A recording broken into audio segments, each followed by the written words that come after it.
The massive alien ships appeared in Earth's sky without warning, their dark hulls blocking out the sun over major cities.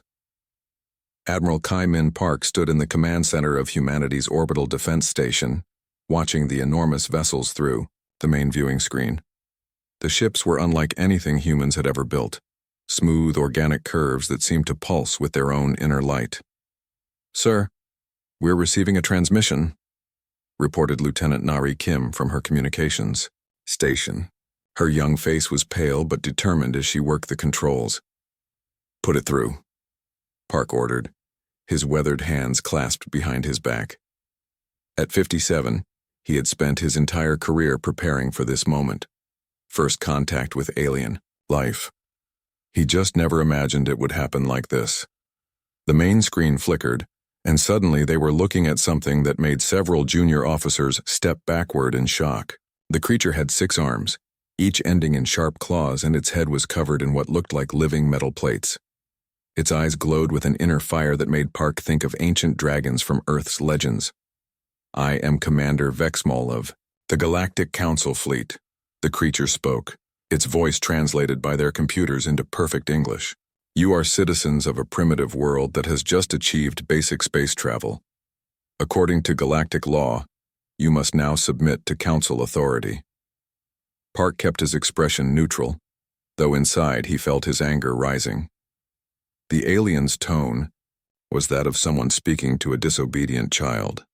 Vexmol continued, "You will pay tribute of 30% of your world's resources annually. Your military forces will be disbanded. Your people will be relocated as the Council sees fit. You have 30 of your days to comply, or we will demonstrate why resistance is futile." The transmission ended abruptly, leaving the command center in stunned silence. Captain Dong Hyun Lee, Park's second-in-command, was the first to speak. 30% tribute? They want to turn us into slaves," Lee said, his voice tight with controlled fury. "That's exactly what they want," Park replied calmly. He turned to face his officers, all of whom were looking to him for guidance. "Lieutenant, Kim, send a response. Tell them we need time to prepare our answer." Kim's fingers flew over her controls. "Message sent, sir. They're acknowledging receipt." "Sir," Lieutenant Commander Sujin Choi spoke up from the tactical station. "Our long-range sensors show at least 200 alien ships in formation around Earth. Their weapon systems are active." Park nodded grimly. "What else do we know about them?" "The ships appear to be using some form of energy-based propulsion," reported Major Borod Jung from the analysis station. "Their hull composition is unknown, but they're definitely more advanced than anything we have." "Are they?" Park asked quietly, a strange smile playing at the corners of his mouth. The officers exchanged glances. Captain Lee stepped closer to his superior. "Sir, with respect, they just threatened to destroy our entire civilization. Their technology is clearly superior to ours." Park walked to the viewing screen, staring out at the alien fleet. "Captain Lee, how many wars has humanity fought in the past 1,000 years?" Lee blinked, confused by the sudden change of topic. I'm not sure of the exact number, sir. Hundreds? Maybe thousands if you count all the smaller conflicts. And how many wars do you think most alien species fight before they develop space travel?" Park asked. "I don't understand, sir." Park turned back to face his crew. "Most species that achieve interstellar travel do so through cooperation and peace. They work together, share resources, and gradually develop the technology needed to reach the stars." He paused, letting that sink in. "Humans are different. We've been fighting each other for our entire existence. We've turned warfare into an art form." Major Young looked thoughtful. "You're saying they might not understand how to fight a real war?" "I'm saying they've never faced an enemy like us," Park replied. "Look at their formation. Perfect geometric patterns, ships evenly spaced. It's beautiful, but it's also predictable. They're used to overwhelming primitive species with superior technology and numbers." Lieutenant Kim looked up from her station. "Sir, we're receiving another transmission from the alien fleet." "Let's hear it." This time the alien commander looked slightly annoyed. "Human leader, you will respond to our demands immediately. Do not mistake our patience for weakness." Park stepped forward, his voice calm and steady. "Commander Vexmol, We have received your terms. Earth's government needs time to discuss this matter properly. Surely the Great Galactic Council can allow us a few weeks to prepare our response? The alien's eyes flared brighter. You dare to delay? Very well. 30 rotations as stated. After that, your resistance ends permanently. As the transmission cut off, Captain Lee shook his head. Sir, they're giving us 30 days to figure out how to fight ships that are centuries ahead of us technologically. Park's smile grew wider, and for the first time since the aliens arrived, he looked truly pleased. 30 days? Captain, they just gave us the greatest gift possible. What gift? Time to plan. And planning, Park said, his voice taking on a dangerous edge, is what humans do best. 2 weeks after the first contact, Senior Analyst Korthak sat in his research chamber aboard the Galactic Council's main intelligence vessel. His 4 eyes moved rapidly across multiple data screens, each one showing different aspects of human civilization. What he was discovering made his scaled skin crawl with unease. This cannot be correct, he muttered to himself, checking the translation programs for the 3rd time. The data streams from Earth were being processed by the Council's most advanced computers, but the results seemed impossible.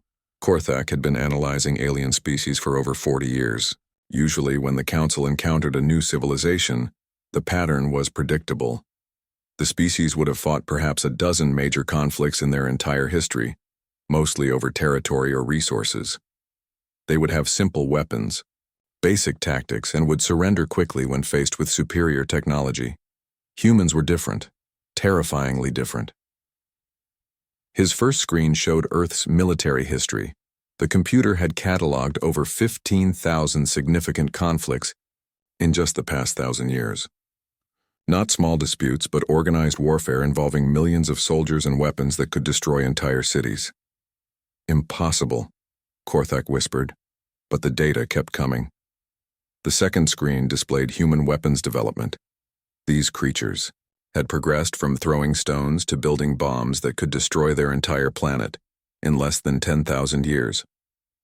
They had weapons designed specifically to cause maximum suffering.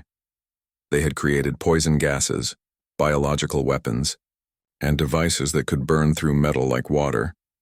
But the third screen was what truly frightened him. It showed human military doctrine, their actual plans for how to fight wars. Korthak had never seen anything like it.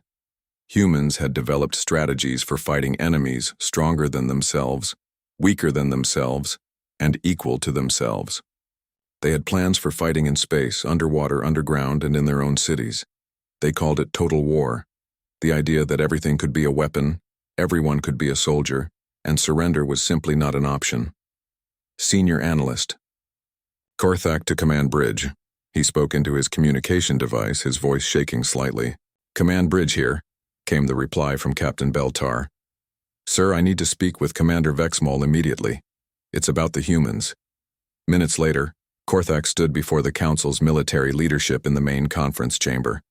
Commander Vexmol lounged in his command chair, his 6 arms draped casually over the armrests. He looked bored. Well, Analyst, what have you learned about these primitives? Korthak activated the main display screen. Sir, the humans are not primitive. They are the most militaristic species we have ever encountered. General Keflon, the Council's chief military strategist, laughed. Impossible. Our scouts report they only achieved faster-than-light travel 5 years ago. How dangerous could they be? Sir, may I show you something? Korthak's voice was steady, but his hands trembled as he worked the controls. The main screen filled with images from human history. This is what humans call World War II. It lasted 6 years and involved over 100 million soldiers. They fought on every continent of their planet simultaneously. The casualties numbered over 70 million dead. The room fell silent. General Keflon leaned forward. 70 million? That's impossible. No species would accept such losses. There's more, sir. This is just one of their wars. They've fought continuously for their entire recorded history. While other species were learning to cooperate, humans were perfecting the art of killing. Korthak brought up another display. These are human military academies. Every major nation on Earth has institutions dedicated solely to studying warfare. They teach courses in strategy, tactics, psychology, logistics, and what they call asymmetric warfare, how to defeat enemies with superior technology. Commander Vexmall's expression was changing from boredom to concern. Show me their current capabilities. The screen shifted to show modern human military forces. Sir, humans have divided their military into specialized branches. They have soldiers trained specifically for fighting in space, others for underwater combat, others for urban warfare. They have units that specialize in what they call special operations, small groups designed to infiltrate and destroy much larger forces. But they're still primitives, General Keflon protested. Their technology is inferior. Korthak's next display made several officers gasp. Sir, this is a human doctrine called combined arms. They coordinate ground forces, air forces, space forces, and cyber warfare simultaneously. But more importantly, they have something called nuclear weapons. The screen showed mushroom clouds rising over destroyed cities. Humans built weapons capable of destroying their own planet. They built thousands of them, and sir, they actually used them against each other. The conference room was dead silent now. Commander Vexmall's glowing eyes had dimmed considerably. How many of these weapons do they have? He asked quietly. Approximately 8,000 active warheads, sir, but that's not the worst part. Korthak's voice dropped to almost a whisper. Sir, they built these weapons to use against their own species, against enemies they actually care about. We are complete strangers to them. General Keflon stood up abruptly. Are you saying they might actually fight us? Sir, Korthak replied, I'm saying they've been preparing to fight us their entire existence. Every war they've ever fought was practice for meeting a superior enemy from space. This is what they do. Commander Vexmall stared at the images of human warfare, his confidence cracking for the first time in decades. The red dust of Mars swirled around the landing shuttles as the Galactic Council observation team stepped onto the planet's surface. Observer Klartek adjusted his breathing apparatus and looked around nervously. The human military base stretched for kilometers in every direction, filled with strange vehicles and structures he didn't recognize. Welcome to Mars Training Facility 7, said Captain Minho Ryu, the human officer assigned to guide the alien delegation. He was younger than most of the council observers had expected, perhaps 30 years old, with calm eyes that seemed to see everything. Commander Vexmall led the 6-member observation team, his confidence somewhat shaken after reading the intelligence reports. We are here to witness your military preparations as requested. Of course, Captain Ryu replied politely. We thought you might want to see how humans train for space combat. Please follow me to the observation platform. The platform overlooked a vast training area where human soldiers were conducting what they called a routine exercise. Observer Klartek had observed military training on dozens of worlds, but what he saw below made his stomach turn. Human forces were attacking a mock city built in a crater. But they weren't just attacking from one direction like most species would. Ships dropped from orbit while ground forces advanced from 3 sides simultaneously. Above them, fighter craft provided cover while also bombing specific targets with frightening precision. This is basic combined operations training, Captain Ryu explained casually. We're practicing coordination between orbital, atmospheric, and ground forces. Observer Melsan, a peaceful creature from the agricultural world of Verdania, watched in horror as human soldiers moved through the mock city. They're destroying everything, she whispered. Captain Ryu nodded. Urban warfare doctrine. In human military thinking, cities are just another type of battlefield. Our soldiers train to fight in any environment, space, underground, underwater, or in civilian areas. Commander Vexmall tried to maintain his composure. What about civilian casualties in such operations? The human captain's expression didn't change. Acceptable losses are calculated based on strategic objectives. Generally, we consider operations successful if military objectives are achieved with under 60% friendly casualties. The alien observers exchanged shocked glances. 60% casualties would end any Council military operation immediately. Most Council species surrendered when losses reached 10%. Perhaps we could see your space combat training? Commander Vexmal suggested, hoping it would be less disturbing. Captain Ryu led them to another observation area where human spacecraft were conducting exercises in the space above Mars. What the aliens saw defied their understanding of civilized warfare. Human ships moved in chaotic patterns that seemed random but were actually coordinated attacks from multiple directions. They used weapons the Council had never seen before: kinetic projectiles, explosive devices, and something Captain Ryu called electronic warfare.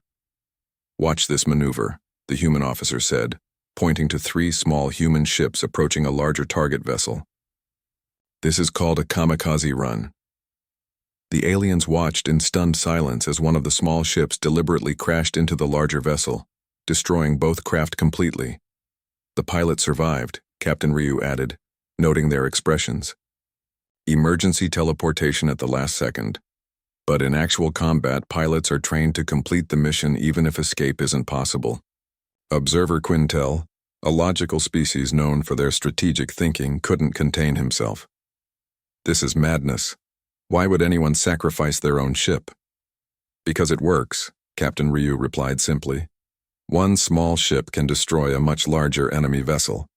The mathematics are simple. We trade one life to save hundreds." The demonstration continued for hours. The aliens watched human soldiers practice fighting in zero gravity, underwater, and in toxic environments.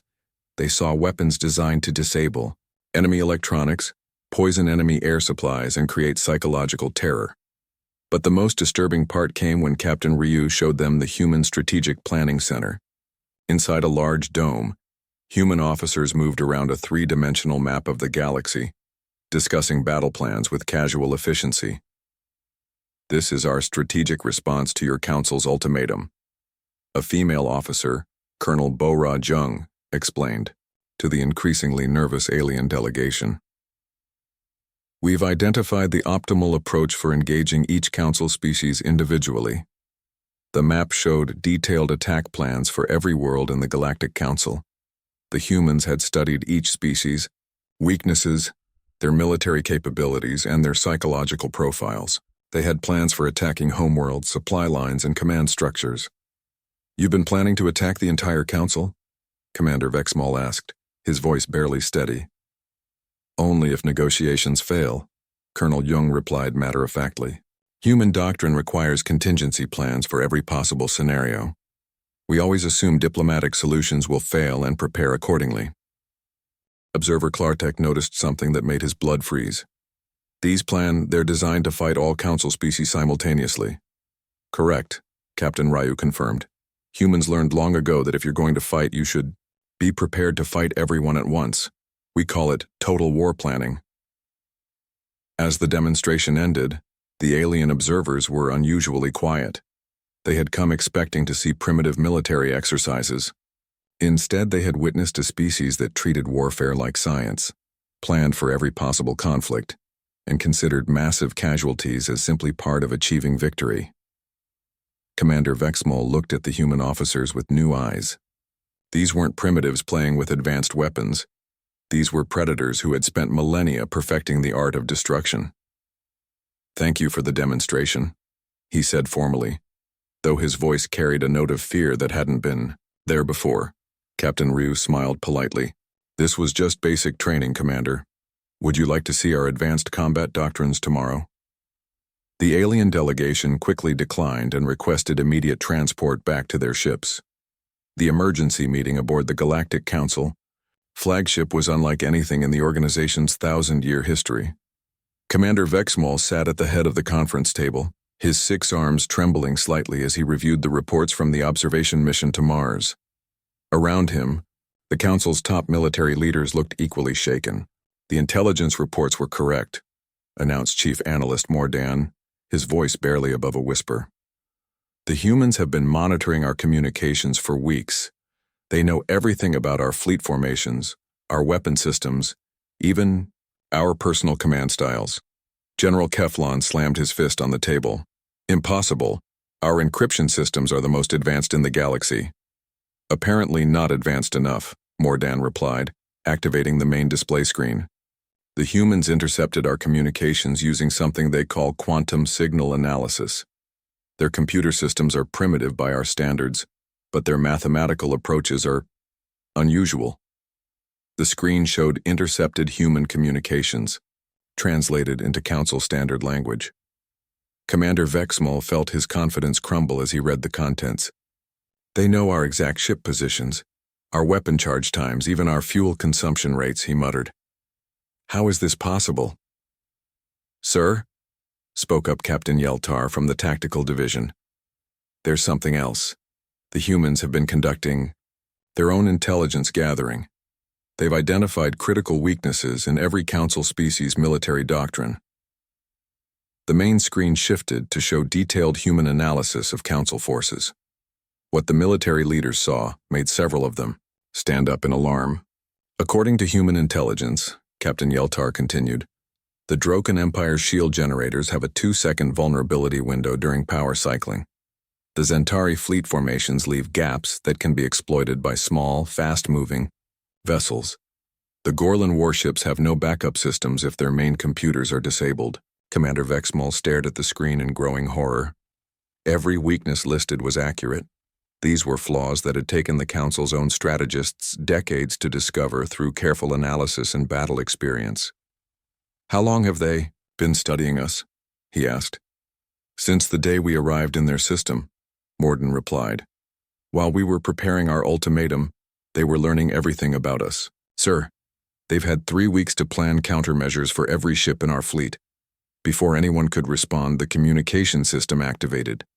The main screen flickered, and suddenly, they were looking at Admiral Kaimin Park, sitting calmly in what appeared to be Earth's military command center.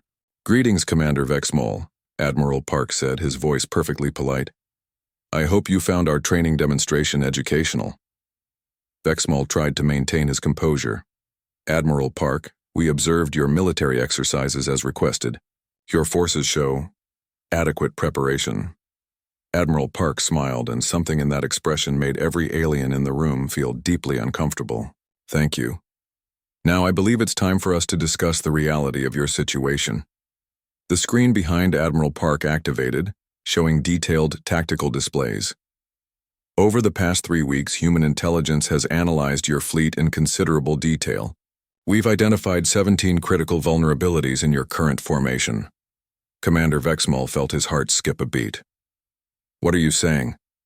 I'm saying that your energy weapons require a 4-second charge cycle between shots. During that window, your ships are completely defenseless against kinetic projectiles traveling at high velocity. The display showed human attack patterns designed to exploit exactly that weakness. Small, fast human ships would dart between the larger Council vessels during their recharge periods, delivering devastating strikes before the aliens could respond. Furthermore, Admiral Park continued, your species' psychological profiles indicate that most Council races surrender when casualties exceed 12%. Human forces are trained to continue fighting with casualty rates of 60% or higher. Captain Yeltar stood up abruptly. You're threatening us. Admiral Park's expression remained calm. I'm informing you. There's a difference. The display changed again, showing detailed battle plans. These are our strategic response protocols for your invasion fleet. What the Council leaders saw was beyond their worst nightmares. The humans had developed tactics that would systematically destroy each type of Council ship using methods the aliens had never conceived of. Ramming attacks, boarding actions, psychological warfare, and something called electronic virus deployment. Your flagship Commander Vexmal has excellent forward shields but minimal rear protection. 3 human destroyers could disable your main engines and life support systems within minutes. The display showed exactly how such an attack would unfold, with terrifying precision. The Kronan battlecruisers are heavily armored but slow to maneuver. Human fighters could attack from below, where their weapons cannot target effectively. Each Council ship type was analyzed with the same ruthless efficiency. The humans had found ways to defeat superior technology using tactics that Council military doctrine had never considered. General Keflon's voice was barely steady. "This is theoretical. You couldn't actually implement such strategies." "Admiral," Park's smile grew wider. "General, human military doctrine is based on one simple principle. Assume every plan will be tested in actual combat. We don't develop theoretical strategies. We develop killing methods." The screen showed human forces moving into position around Earth. Ships that had seemed defensive were actually arranged in complex attack formations. "Most importantly," Admiral Park continued, "your entire military philosophy assumes that overwhelming force ends conflicts quickly. Ours assumes that war is inevitable, victory requires sacrifice, and surrender is not an option." Commander Vexmol realized with growing terror that he was no longer looking at a primitive species begging for mercy. He was facing predators who had turned warfare into an exact science. "What do you want?" he asked quietly. Admiral Park's final words sent chills through every alien present. "Nothing, Commander. We're simply making sure you understand what you're actually threatening to fight." The emergency transmission reached every ship in the Galactic Council fleet simultaneously. Commander Vexamol stood in his private chambers, his 6 arms shaking as he prepared to do something no council commander had ever done in the organization's 1,000-year history. He was about to beg for mercy from a species he had threatened to destroy just days earlier. Outside his window, the vast council fleet hung in space around Earth. But now those mighty warships felt more like targets than instruments of power. Every vessel suddenly seemed vulnerable, exposed, helpless against an enemy that understood warfare in ways the Council never could. "Open a direct channel to Admiral Park," Vexmol ordered his communications officer, his voice barely steady. "Channel open, sir." The main screen flickered to life, showing Admiral Park sitting calmly in Earth's command center. The human looked exactly as composed as he had during their previous conversation, but now that calm confidence felt terrifying rather than amusing. "Commander Vexmol," Admiral Park said politely. "I wasn't expecting to hear from you so soon." Vexmol swallowed his pride and stepped forward. "Admiral Park, the Galactic Council formally requests immediate peace negotiations." The words felt like poison in his mouth. In 3 decades of military service, he had never retreated from a primitive species. He had conquered 17 worlds and subjugated dozens of alien civilizations. But, now facing humanity, he felt like a child who had wandered into a den of sleeping predators. "Peace negotiations?" Admiral Park raised an eyebrow. "I thought you had given us 30 days to surrender unconditionally." The situation has changed," Vexmol replied, his voice cracking slightly. "Earth's military capabilities were underestimated in our initial assessment." Behind Admiral Park, other human officers moved efficiently around their command stations. Captain Dong-Hyun Lee studied tactical displays showing council ship positions. Colonel Soo-Jin Choi coordinated with human forces throughout the solar system. They worked with the calm precision of people who had already won the war before it began. "What terms are you proposing?" Admiral Park asked. Vexmol closed his eyes briefly, knowing that what he was about to say would end his military career. "Complete withdrawal of Council forces from Earth system. Full recognition of human sovereignty. No tribute payments. No territorial restrictions. And in return, humanity agrees not to pursue aggressive action against Council member worlds." "Admiral." Park was quiet for a long moment, studying the alien commander with those calm, calculating eyes. When he finally spoke, his voice carried a note of genuine curiosity. "Commander, may I ask what changed your mind?" Vexmol looked directly at the human admiral. "We realized that we made a fundamental error in our assessment of your species." "Which was?" "We assumed you were like us. We thought warfare was something you did occasionally when necessary, against enemies who threatened your resources or territory." Vexamol's voice grew quieter. "We didn't understand that for humans, warfare is a way of life. It's not something you do when you have to. It's something you perfect because you choose to." Admiral Park nodded slowly. "Continue." "Every species in the Galactic Council achieved space travel through cooperation and peaceful development. We learned to work together, to share resources, to avoid conflict. Vexmol's admission came in a rush. We've never faced an enemy that considers total destruction an acceptable outcome. We surrender when casualties become too high because we value preservation over victory. And humans don't. Humans fight until there's nothing left to fight with, then find new ways to keep fighting. Vexmol's voice carried a mixture of fear and reluctant admiration. Your species has turned warfare into an art form.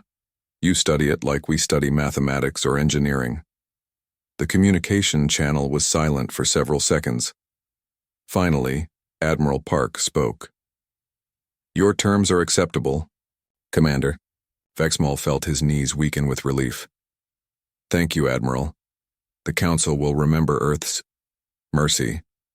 There's one more thing, Admiral Park added, his tone still conversational but with an edge that made every alien listening feel cold. Please make sure the Galactic Council understands something important. What is that? Admiral Park leaned forward slightly, his expression becoming more serious. What you witnessed over the past few weeks was humanity being polite. We demonstrated basic training exercises and showed you our defensive capabilities. We were diplomatic, because we hoped for a peaceful resolution. Vexmol waited, sensing that the human wasn't finished. War is what humans do when we disagree with each other, when we're fighting people we know and sometimes care about. We've spent thousands of years learning to be efficient at it. Admiral Park paused, letting that sink in. You really wouldn't want to discover what we do to species we actually consider enemies. The implications of those words hit Commander Vexmol like a physical blow. Everything humanity had shown them, the devastating tactics, the ruthless efficiency, the willingness to accept massive casualties, had been their restrained response to a diplomatic dispute.